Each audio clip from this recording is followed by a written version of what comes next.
Hi, I'm Marty Kaiser. Welcome to the first installment of Kaiser's Corner. The purpose of Kaiser's Corner is to educate people about the sport of wrestling in the Hononegah School District. The Hononegah School District encompasses Rockton, Roscoe, Sherland, and Prairie Hill.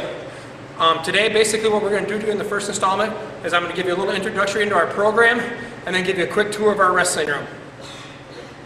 Next, we're going to go over probably the most common illegal hold in wrestling, especially with younger level kids.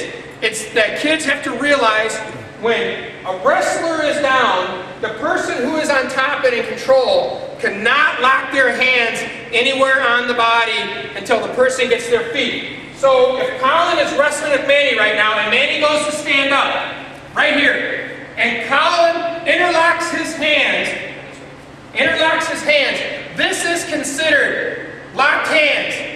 And the official will go, stop the match, and he'll say, locked hands. And then he'll award 1 point to green for the locked hands. We're also covering another point that you need to realize that locked hands can occur anywhere on the match. If Colin is wrestling with Manny, trying to break Manny down to his belly, and in that process, locks his hands, as you can see underneath, Colin has his hands locked around Manny's waist. That is very difficult for Manny to try to score when there is locked hands. So that is, again, an illegal move, and the official will stop the action and award 1 point to Manny because this guy had locked his hands. Another move that is commonly illegal, especially in the lower level of wrestling, is what's called a full Nelson.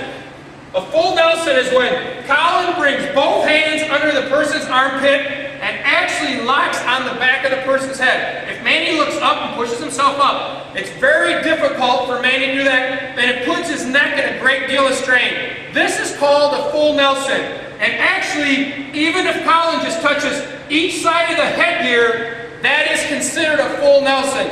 This move will be stopped instantly, and Manny in red would be given 1 point for an illegal full Nelson. And the call resembles this right here, illegal full Nelson. Next up, another common illegal move in wrestling is the slam.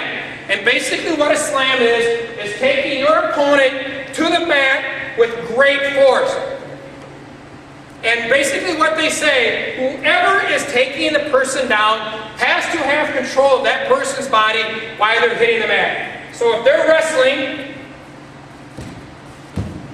and Colin comes up hard, elevates him, and drives him to the mat with great force, not allowing the wrestler in red to protect himself, the bout will be stopped, and there will be 1 point awarded to red for a slam. Those are considered some of the most illegal moves that you can deal with in wrestling. But your most common ones are your locked hands, your full Nelson, and your slam.